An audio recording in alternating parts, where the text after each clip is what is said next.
हाँ बेटा, मैंने धोए थे। कितनी बार बोला है आपको कि मेरे कपड़े धोने से पहले मेरी पैंट की जेब चेक कर लिया करो। अरे बेटा, भूल गई, आगे से ध्यान रखूंगी मैं। नहीं रखोगे आप। कितनी बार पहले भी बोल चुका हूँ माँ चेक कर लिया करो, चेक कर लिया करो, लेकिन नहीं, आपको चेक नहीं करना। अब इनमें से आधे नोट चलेंगे भी नहीं। एक काम किया करो, आपको मेरे कपड़े धोने की कोई जरूरत नहीं है।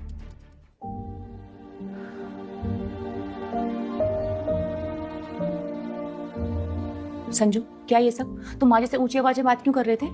अरे और क्या करूँ यार, मैंने कितनी बार बोला उन्हें कि मेरे कपड़े चेक कर लिया करो। देखो सारे नोट खराब कर दिए, इनमें से आधे नहीं चलेंगे अब। तो चिल्लाओगे तुम उनके ऊपर? एक तो तुम्हारा सारा काम करें, ऊपर से तुम्हारी सुने भी। और गलती ना तुम्हारी है। तुम चेक क्या करो ना कपड़े निकालते हुए। माँ जी की इसमें कोई गलती नहीं है, समझे? तुम भी उनकी साइड ले लो। बात साइड की नहीं है यार। वहाँ दानिश बैठा हुआ है, सब कुछ सुन रहा है। अब वो जो देखेगा वही सीखेगा ना। कल को दानिश मुझसे ऐसे बात करेगा, तुम्हें अच्छा लगेगा क्या? नहीं। तो जाओ, उसके सामने बदतमीजी किया ना, उसी के सामने जाकर सॉरी बोलो। ठीक है।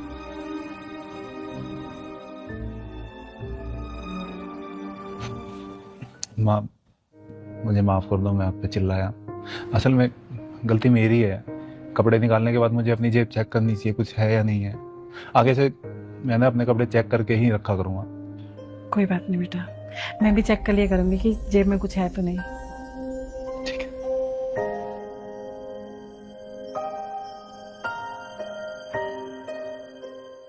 सौरा इधर आना। ये कुछ पैसे है, रख लो, और माँ जी को कभी चाहिए हो तुमसे मांगे तो उनको भी दे देना। अरे मैं कौन होती पैसे देने वाली? तुम उन्हीं को दे दो ना, ताकि मुझसे मांगने की जरूरत ही ना पड़े। अरे वो मांग लेगी तुमसे, उन्हें जरूरत पड़ेगी तो। संजो, समझो ना, सास बहू का बॉन्ड चाहे कितना भी अच्छा क्यों ना हो, लेकिन कहीं ना सास को बहू से पैसे मांगने में थोड़ी शर्म आती है। तुम एक काम करो, तुम ये सारे पैसे माँ जी को ही दे दो। अगर मुझे पैसे चाहिए होंगे माँ जी से ले लूंगी। वैसे भी माँ जी के हाथों में ना बरकत है। ये बात तो तुम ठीक कह रही हो, माँ जी के हाथ में बरकत तो है। मैंने उन्हें चाहे कितने ही कम पैसे दिए हो, वो उनमें भी घर चला लेती थी, और कई बार तो उनमें से पैसे भी बचा लेती थी। और आज तुम अपनी माँ को वैल्यू दोगे, उनको आगे रखोगे, तो हमारा बेटा भी यही देखेगा और यही सीखेगा। सही कह रही हो। बेटा, मैं संकट मोचन हनुमान हूँ। अगर तू बहुत ज्यादा कष्ट से परेशान है तो इस वीडियो को एक लाइक करके चैनल को सब्सक्राइब कर और कमेंट में मेरे प्रभु श्री राम का नाम ले।